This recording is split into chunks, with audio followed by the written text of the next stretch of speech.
I have been reading some really great books lately.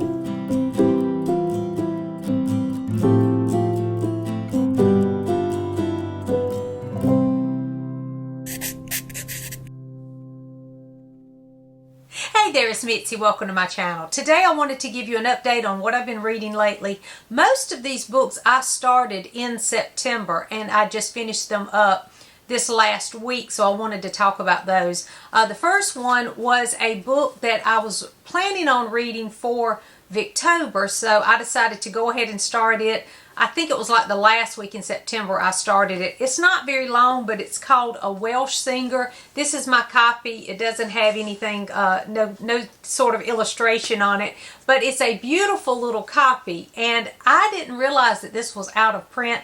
One of you told me about this book, recommended it to me, and I'm so glad that you did recommend it because I really enjoyed this. But it's called A Welsh Singer, and it was for Victober, and I used this for the prompt, a new to me author, because that is one of the prompts. And this is A Welsh Singer by Alan Rain, and I've never read anything by Alan Rain, but apparently Alan Rain's pen name was, wait a minute, I wrote it down, Anne Puddlecombe was the writer, Alan Rain, and she wrote several novels, and one was A Welsh Singer, and this was published in 1896, so I was really excited to try this one because one of you told me it was such a good one.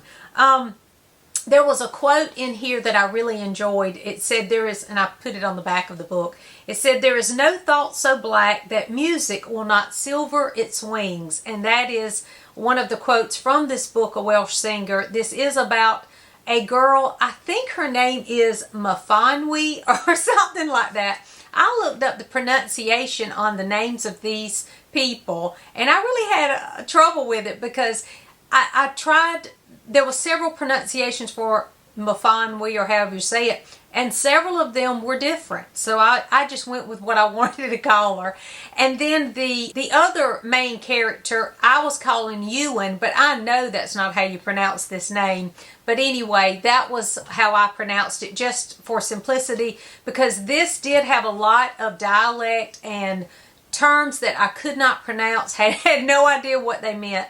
But they did have like asterisks, and then you could look at the bottom little footnotes so that you could understand what they were talking about. So even though this book wasn't but about 250 pages, it did take me a little bit longer because I did have to kind of stop and, okay, what are they even talking about here? Because of some of the dialect. It wasn't much, and I think I kind of got used to it as I went. But in the beginning, I was like, am I going to be able to read this? Because there was a lot of dialect.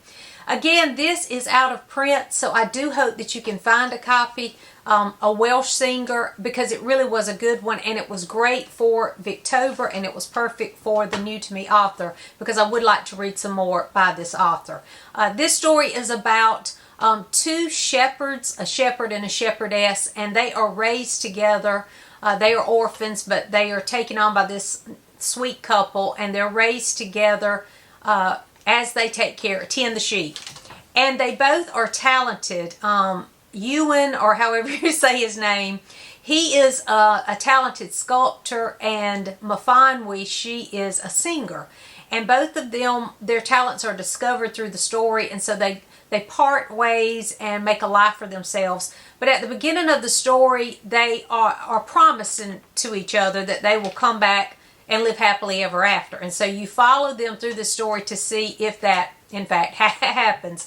There are some pretty shocking things that happen in the story that make it a little sensational, which I enjoyed. I like sensation novels, but it was very dramatic in certain points of the story that I really did enjoy.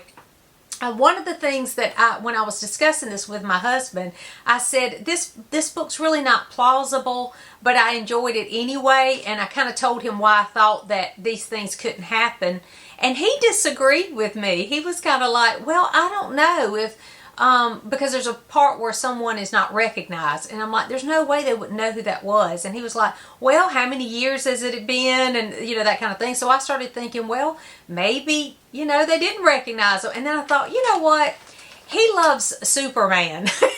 None of that's plausible. So I don't know if I agree with everything he said. But anyway, it was a great story and I enjoyed it and I highly recommend if you can find a copy, A Welsh Singer. And I did use that to kick off my Victorian reading. So thank you to whoever told me about that one because I really enjoyed that one. Oh, and I also noticed that there is a silent movie of this. When I was looking up the pronunciation of the names, this little silent movie came up that was, I think it came out like 1915. I'm pretty sure that's when it came out. But I do want to see if I can find that. So if you see, it was just listed, but I couldn't find where I could actually watch it.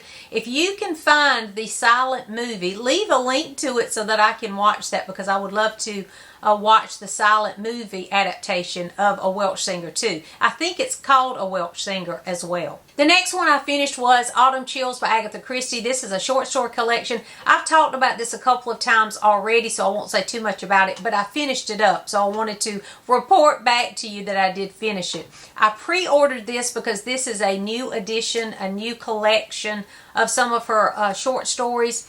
I will say that this is probably my favorite short story collection so far because I sometimes love them and other times I'm like, that one fell flat for me. So this particular collection, I really did enjoy the ones that they selected for this edition.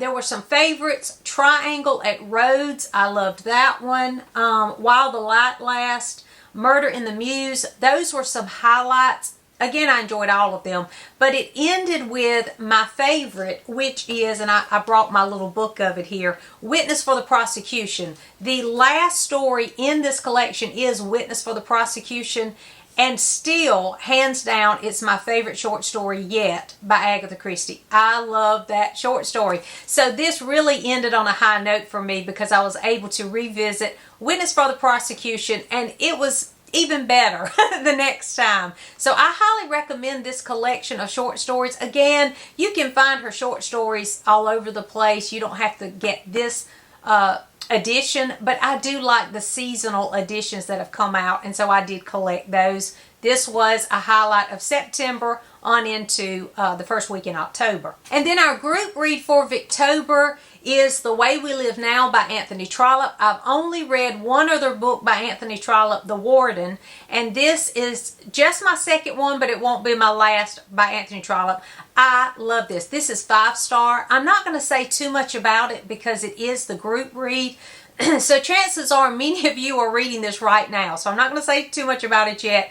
I'll try to remember at the end of the month to come back and revisit it, maybe do a review. Let me know if you want a full review on this so that we can discuss it there, and I will designate a video if anybody wants that.